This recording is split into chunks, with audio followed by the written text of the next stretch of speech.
Hey there, No Labels, No Limits podcast listeners. I'm excited to share our guest with you today because she's going to speak on a topic that I know something personally about from having been in and out of it a few times.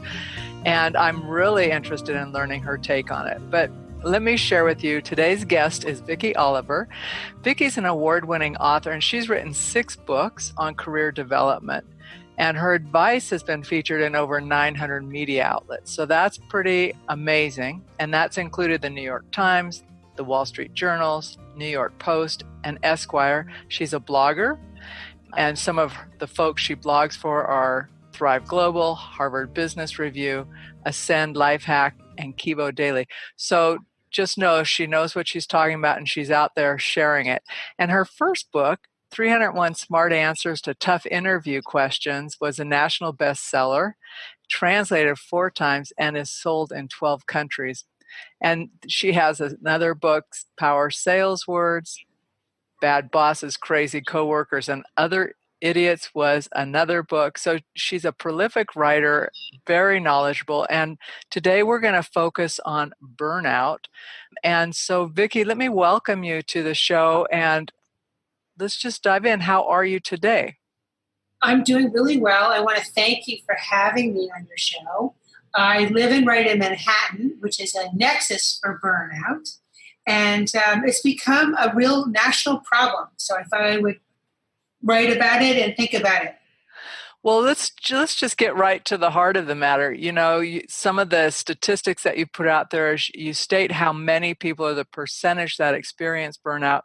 Why don't you share with our audience? I know many of them have been there, and probably many of them are there right now. So can you define burnout and how big of an issue it is, but then also how someone might know, am I burnout or am I just cranky? Right. So first of all, the World Health Organization says that 28% of workers have experienced burnout. That is really gigantic. It's like 1 out of 3 people that you work with, or maybe it's yourself, have the feeling of burnout. So if it's you who experiences it, A, you're not alone. And B, if you're working with people who have it, you're not alone. And I guess for me, what I think it's as easy to tell whether you're burned out or your boss is. I don't think there's any secret about it. I think a defining aspect is somebody just feels like they have checked out. They have checked out mentally. It's like they're mentally away. They're on vacation, even though they're physically present. That is, to me, what burnout means. It's a clicking off so that, the person's not as vested really in what's happening around them in the work output in their environment. They don't care anymore. Vicky, what are some of the physical symptoms someone may feel that goes along with that? Because that's when you describe that, how I might recognize it or my boss might recognize it, I get the checkout thing, but are there physical symptoms that someone experiencing burnout may have or express? Yeah, I think it can be, there are lots of different signs. Like some people may experience it by being exhausted. They feel exhausted all the time. Other people may experience it as very high stress. So I think that the way it manifests, maybe physically, can be different from person to person. One person may feel insomnia, Another person just can't keep their eyes open. So I think the physical symptoms differ, but what's similar about it is the mentally not being there aspect. What are some of the first steps let's just use me as an example so that I can speak first person, but when I'm in burnout or when I have been in burnout in the past, what were some of the first things I could have done to help myself or to change a situation? Right. So I think the first thing is if you can tell that you're feeling burned out, that's really good.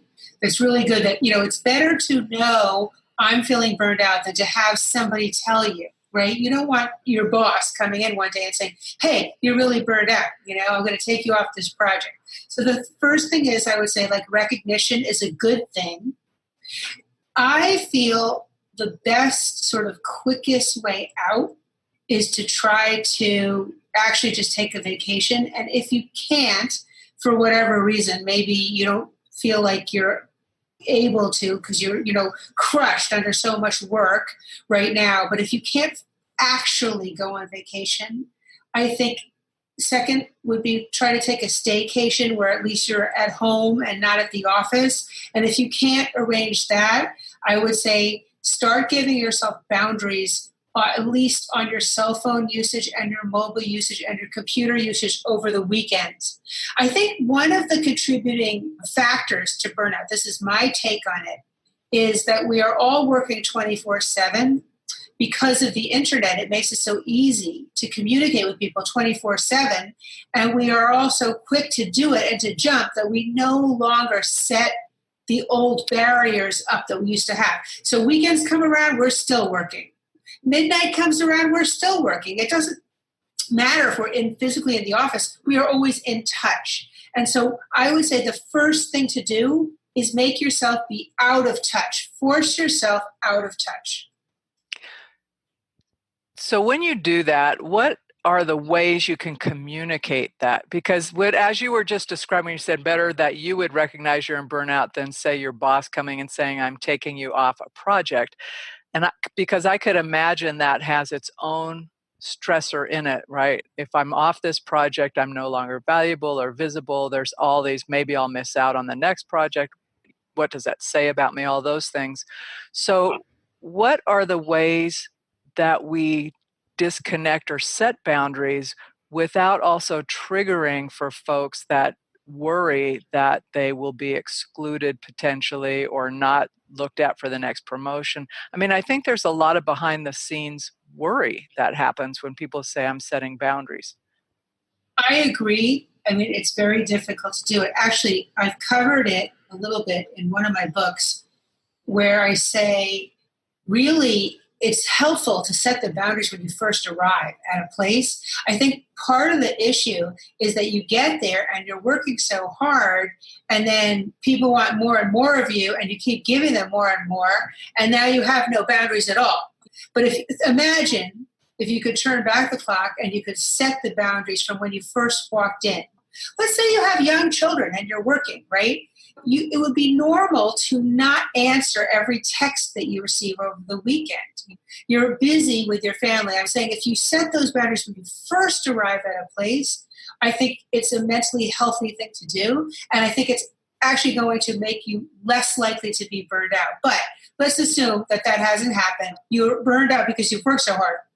I feel you just have to say, guys, I need a little bit of a rest this weekend, and I'm not going to be available this weekend via cell phone. I'm going away with my family. Even if you have to make it up a little bit, fib a little, you need that cushion to reset, to recharge. It's so important. I totally agree with you. And I know the reason I asked that question is when I started making those shifts for myself, it was very uncomfortable. And not because I thought I would be passed over or anything, but because I was so used to being available. And like, oh my gosh, I don't want to let people down, this and that. But once I started and I frequently now will just put an autoresponder. I'm either with clients or I'm doing something, but you're not going to hear from me on email or anything else until I'm done, because it has that way of making you stressed instead of feeling calm. But yes, it does take practice setting those boundaries and just living with that temporary discomfort of it, because the payoff is so big when you just go, wow, that was such a great day, and I feel like being around my family or my kids. Right.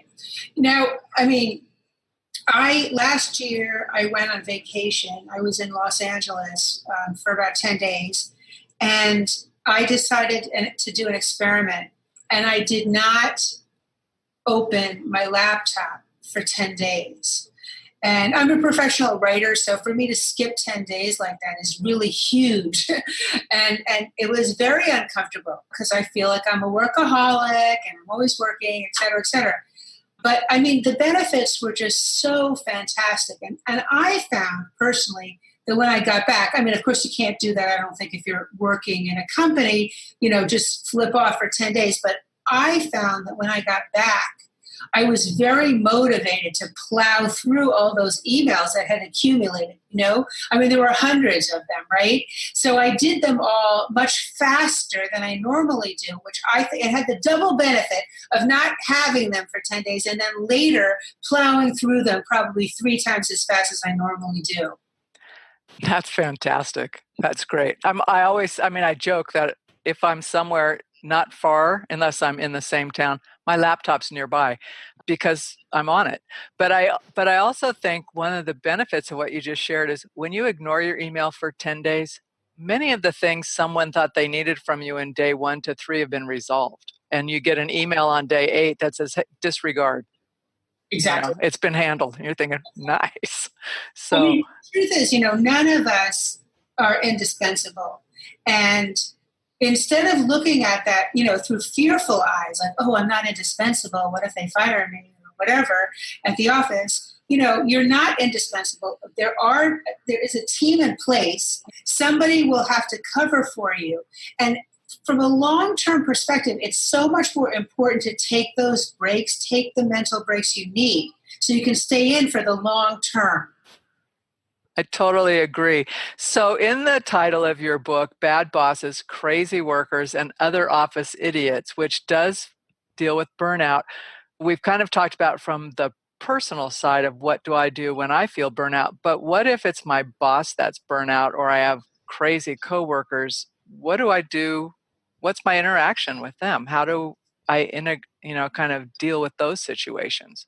Exactly. So first of all, I think the good news is that if your boss is the one who is burned out, this is an opportunity for you. This is the time when you say to yourself, this person is creating a vacuum and I can fill it. I can help bridge the gap because my boss is mentally checked out and there's work to be done and I am going to help do it. Now, the only trouble with that is that you don't want to do so much of it that you yourself burn out. So I would say don't take on 100%, take on 10% and see if it agrees with you and then try to grow into it. Chances are it's a good opportunity because first of all, if you do it correctly, you're making your boss look good because you're filling in the gap and you're helping your boss. You're helping the person and you're making him or her look good. So eventually, if you do it right and you're not snarky about it or mean-spirited about it, I feel it can lead to a promotion down the line. So it's a great opportunity.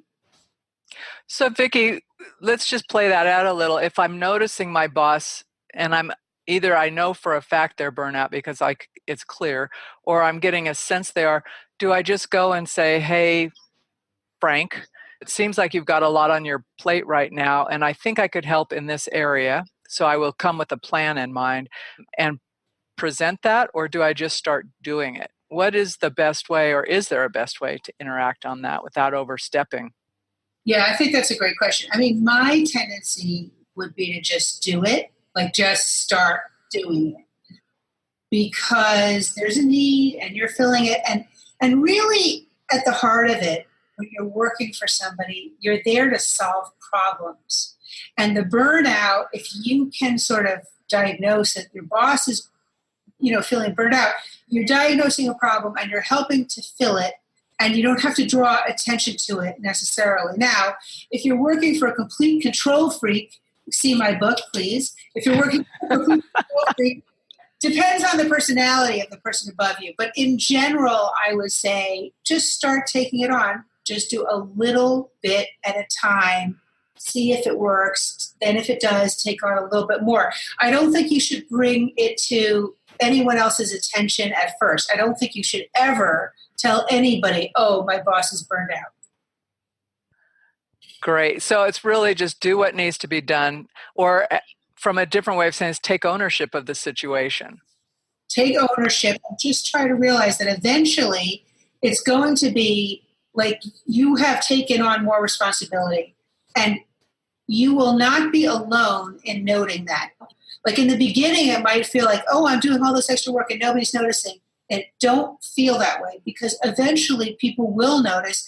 And if you had the good manners not to discuss it, it's even better. They're like, oh my God, she's doing so much, And I think it can only make you look good.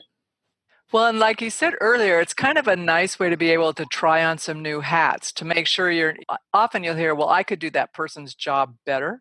And you don't necessarily know all the facets of the job, but if you're in a position to do some of it to see, do I even want to do that job? Or do I actually have what it takes to contribute in a different way? It could be a great way to step in and figure some of that out without having to go all in on something you may or may not ultimately want. Exactly. I mean, that's really true. Pick the parts of your boss's job that you like, that you want to do. Don't take on the accounting function if you don't know how to do it. You know what I mean? Take on the stuff that you know how to do and that you want to learn. It's a great opportunity for you. So what prompted you to write this book? Well, so my first book was 301 Smart Answers to Tough Interview Questions. I was in the advertising business, and I was always myself looking for a job. And then I was also later hiring people who would sort of tumble in and not know my name or our clients or anything. And 150 times I said, I should write about job hunting. I really should write about job hunting. and so one day, I wrote about job hunting. And in that book, I said, hey, I want to hear from my readers. And I gave people my email, my direct email to me. And I said, I've given 301 answers, but if you have a question that I didn't answer, I will give you a free question. And so I opened myself up to that, and it led to the research for Bad Bosses, Crazy Coworkers, and Other Office Idiots, because people really shared their stories with me. I was very lucky. So what is a bad boss? So the theory of my book is that a bad boss, it depends on you, what you consider to be a bad boss. Like, for example, I love you, Mom, but I have a very, very controlling mom. And so for me, I didn't want to work for somebody who was terribly controlling. So that personality type is the type that drives me crazy, right? But somebody else, maybe they grew up and their parents were very flexible, and they don't mind having, a disciplinarian boss because they need a little discipline. So it really depends on your own hot buttons and what you perceive. And the way I organized the book was by personality type. And the idea was it was a thesaurus of all the people who could drive you crazy. And you would look up that type, see what to do about them, and then put the book away for another day until somebody else drove you crazy. Oh, that's hilarious. That's great. Because that's where oftentimes people come from, like, so-and-so just did this. They're so annoying because of X. So right. You would actually have a tool to go and look and say, okay, now what? Right. Now what do I do? Like, this person is always looking over my shoulder. It's driving me crazy. What do I do? And then, but there are people, I worked at one time for a man in advertising who was never there. The boss was like never around, right? So I loved that situation because I don't like all the authority, and I love the situation. But like other people were like, he's never around. He's never around. We need him, It depends on what drives you crazy. For me, like that Wizard of Oz boss is what I call him in my book. That was great. But for somebody else, they felt like they had no guidance. So it just depends on what drives you crazy. And, the flip side, the other part of my theory with the book is that it's very important to figure this out because let's say you do work for somebody that's very controlling and that person drives you crazy. And then you don't like her, and so you leave. Well, the next place you work, you're going to run into the same personality type, not the same person, but the same personality type. So it's helpful to the grass is not greener at another company. They're the same types of people at all places, so it's better to learn how to deal with them. That's so true. Because people really are the ingredient to everything. People, I just want the right formula. I want the right tool. And I'm thinking, doesn't matter what tool or formula I have. If it involves people, you've got to understand people and yourself. So, but what if I'm the boss will your book help me if I think I've got crazy subordinates and coworkers? Yes, because, well, the last third of the book asks asks people really to look in the mirror and see if they are the problem, right? Because if, let's say, you keep going from place to place to place and you're always running into problems, chances are you are the problem. So, I'm a big believer in that it's very difficult to change unless you want to change. If you want to change, you can change. It's sort of looking at yourself and your history and your foibles and trying to overcome them.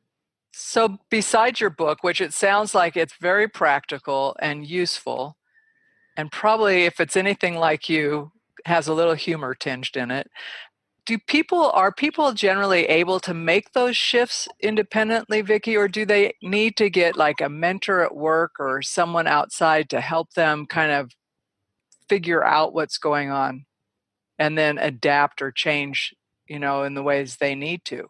So, I'm a huge believer in trying to find a mentor. Sometimes it's hard because a lot of the mentoring programs that used to exist at corporations have disappeared. So usually if you go into a company, you're not going to be aided in finding a mentor. Nobody's going to say, this is your mentor. And of course, let's say your boss is burned out. Well, that does not make a good mentor either, right? You're going to have to find yourself a mentor.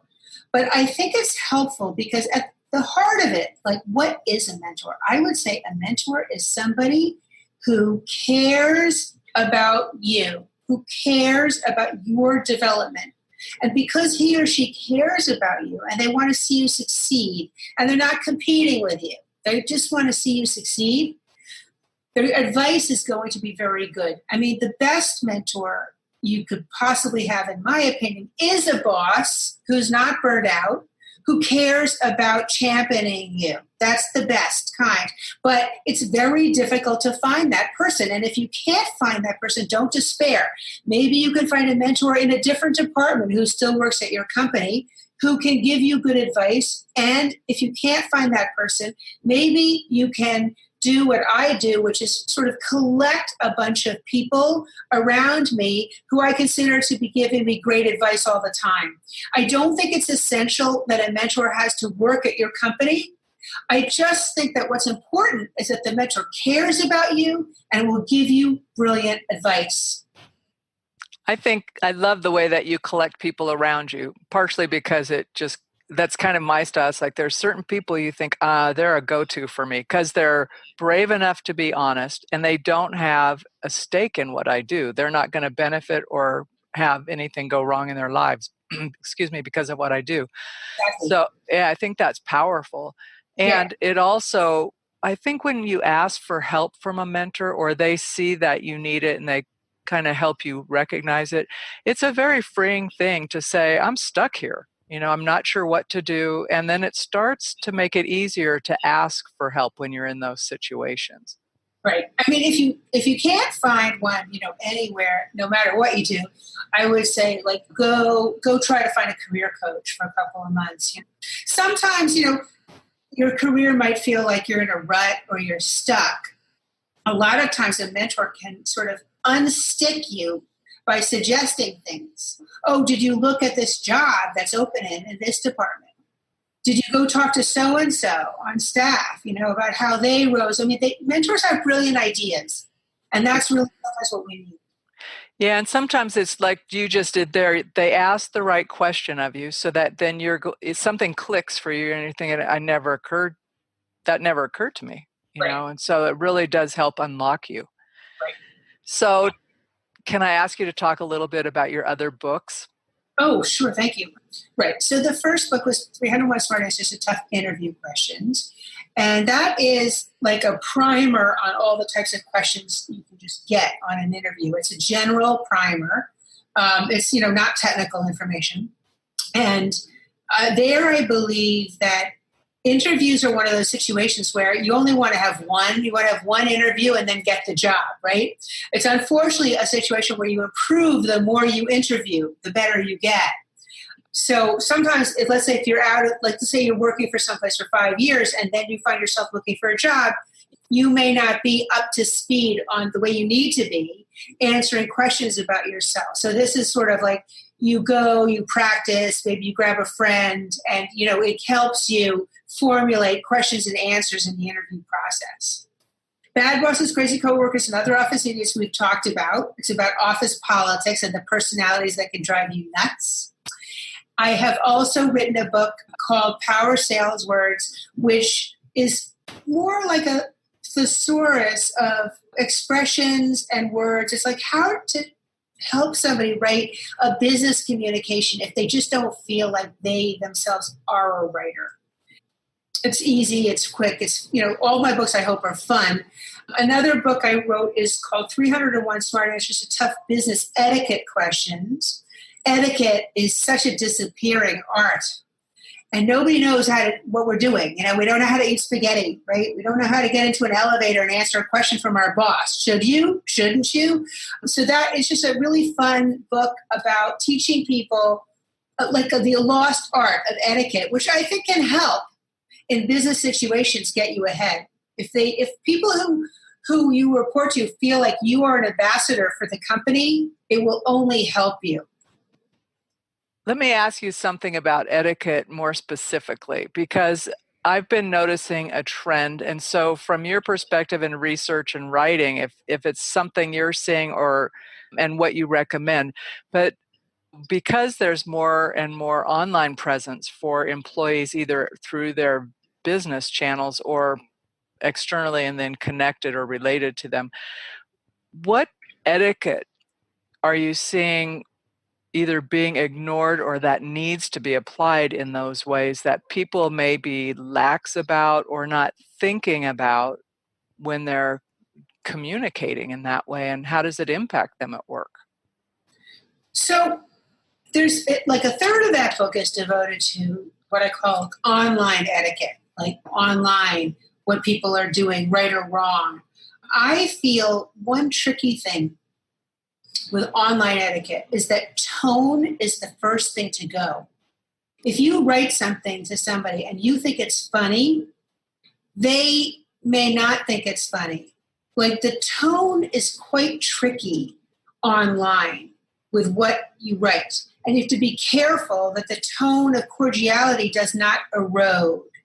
And so often, how many times do we do this? I know I do it, 100 times a day, probably. Let's say you're in an online discussion with somebody and you're typing back and forth, right? You're just like email. You don't change the subject line, right, on each of the emails. It's just a stream on, whatever subject line it used to be, right? And you're still on that stream.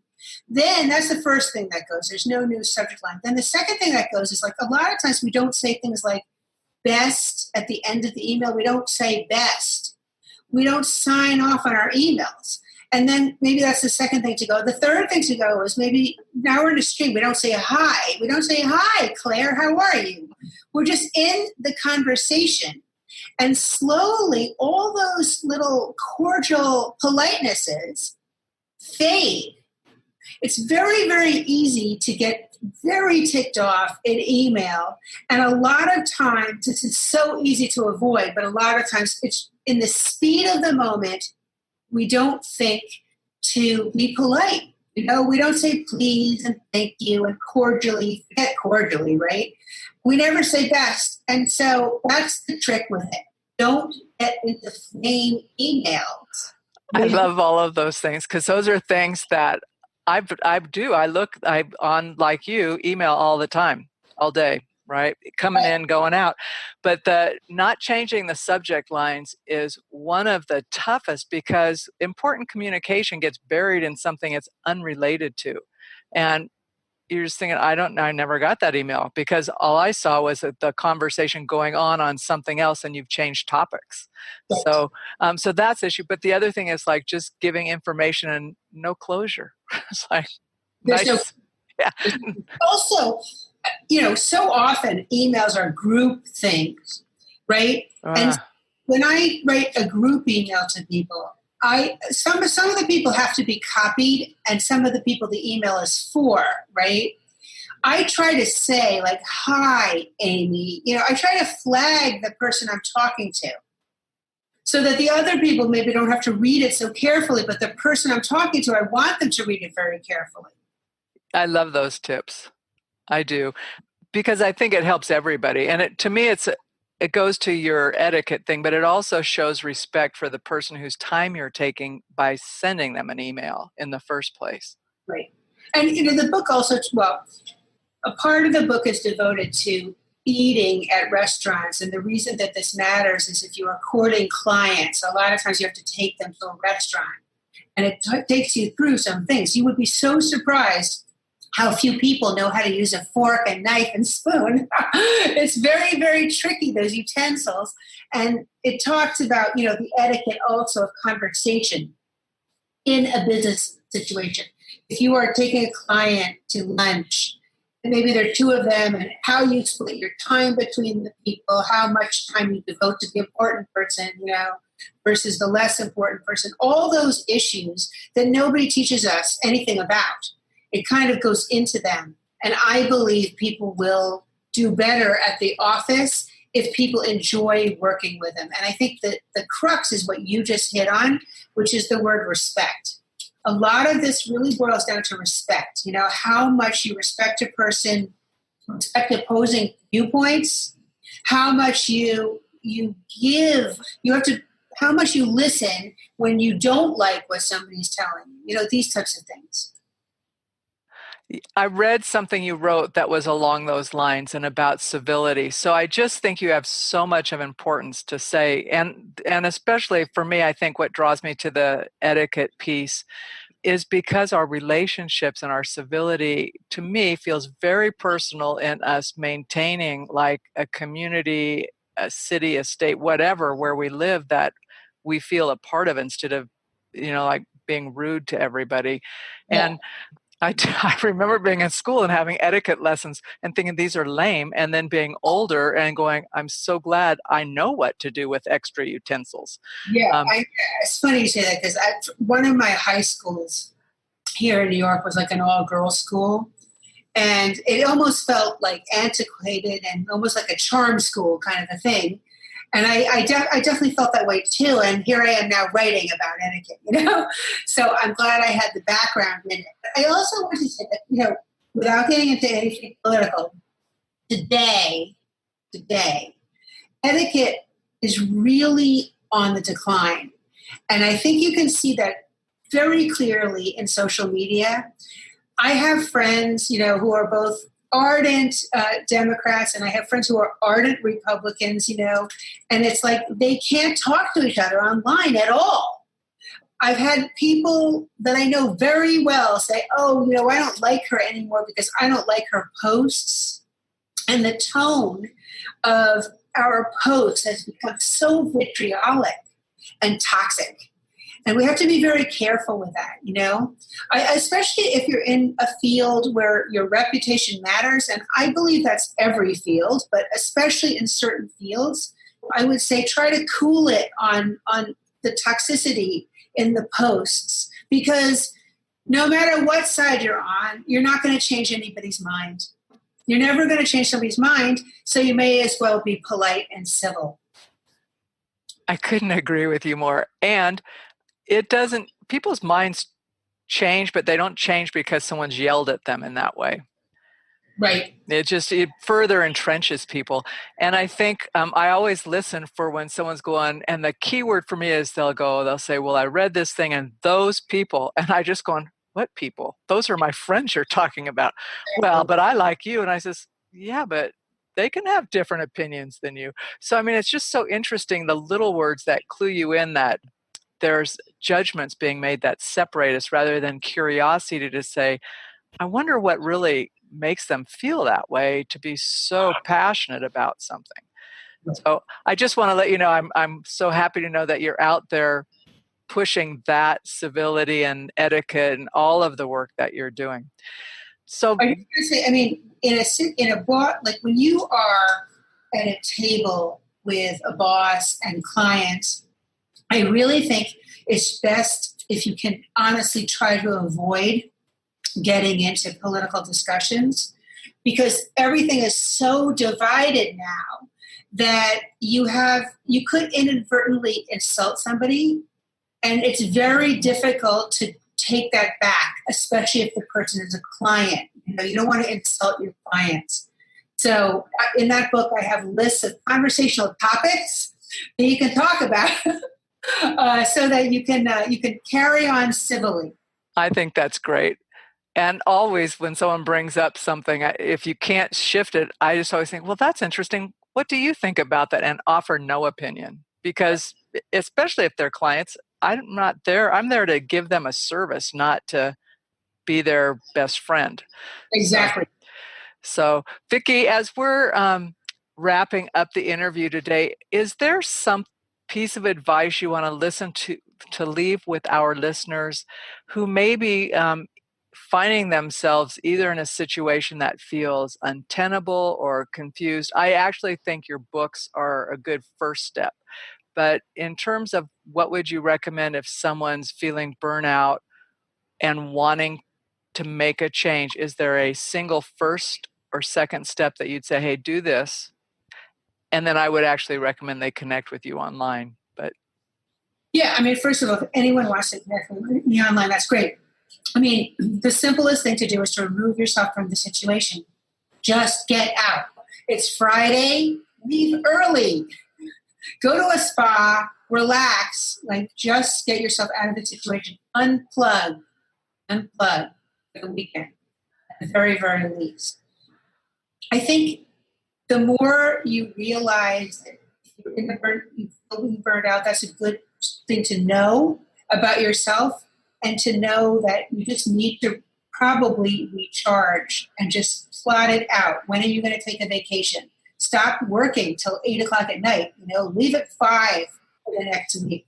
Just force yourself to have more fun. Get to the gym, things like that. Do yoga. So those are the easy things I would say. Again, if your boss is burned out, it's a great opportunity for you. So don't be shy about shouldering more responsibility. that's great. Well, thanks, Vicky. And I'm looking forward to actually grabbing your etiquette book so that I can learn more about some of your tips there, because I know they'll come in handy. Thank you very much for having me. I really appreciate it, and enjoy the weekend. Thank you. You too. Well, that's it for this week's edition of the No Labels, No Limits podcast. We hope you liked what you heard, and if you did, we ask that you go over to iTunes, Stitcher, Spotify, or wherever else you listen to the podcast and leave us a rating and review. If you know someone who would enjoy this podcast, please be sure to share. And until next time, have a great week living a no labels, no limits, and no excuses life.